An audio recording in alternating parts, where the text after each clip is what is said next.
First பன்னீர் ready பண்ணுறதுக்கு முதல்ல ஒரு பாத்திரத்தில் கொஞ்சமாக தண்ணி வச்சுட்டு அதில் நம்மளோட பால் எல்லாத்தையும் ஆட் பண்ணி கொதிக்க வைக்கணும்.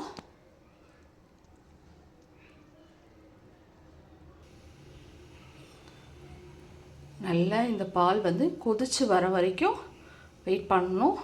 நல்லா கொதி வர வர கரண்டி வச்சு கிண்டிகிட்டே இருக்கணும். நல்லா இந்த மாதிரி கொதி வர வர ஒரு கரண்டி வச்சு கிண்டிகிட்டே இருக்கணும். ஒரு 5 நிமிஷத்துக்கு பால் நல்லா சூடாகி வரணும். இப்போது பால் நல்லா கொதித்த ஸ்டேஜில் ஒரு 1/2 லெமன் இதில் புழிஞ்சு விட்டுக்கணும். புழிஞ்சு விட்டுட்டு நல்லா கிளறிக்கிட்டே இருக்கணும்.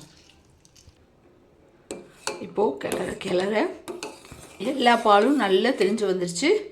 இப்போ இதை நம்ம எடுத்து வடிகட்டிக்கலாம்.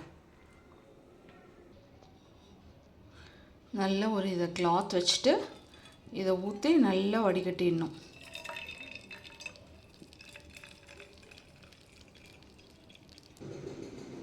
இப்போது எல்லாத்தையும் தண்ணியெல்லாம் வடித்து எடுத்தாச்சு. இப்போ இந்த மாதிரி ஒரு ஜல்லடைக்குள்ளே வச்சுக்கிட்டு இந்த மாதிரி இதில் வச்சுட்டு நம்ம வீட்டில் இந்த கல் இந்த மாதிரி இருந்துச்சுன்னா இது மேலே எடுத்து வச்சு அப்படியே ஒரு மணி நேரத்துக்கு ரெஸ்ட் விட்டுருவோம். 1 ஹவர் ஆயிடுச்சு. நம்மளோட பன்னீர் எப்படி இருக்குது அப்படிங்கிறத பார்ப்போம் வாங்க. நம்ம ஒரு கம்மி குவான்டிட்டி தான் செஞ்சுருக்கோம் அப்படிங்கிறதுனால அப்படியே இருக்குது. நல்லா பாருங்கள், நம்மளோட ஹோம்மேட் பன்னீர் சூப்பராக ரெடி ஆகிடுச்சு. இதை அப்படியே பீஸ் போட்டு நம்ம ஃப்ரிட்ஜில் ஸ்டோர் பண்ணி வச்சுட்டு சமைச்சிக்கலாம். பார்க்கும்போதே எவ்வளோ சூப்பராக இருக்குது.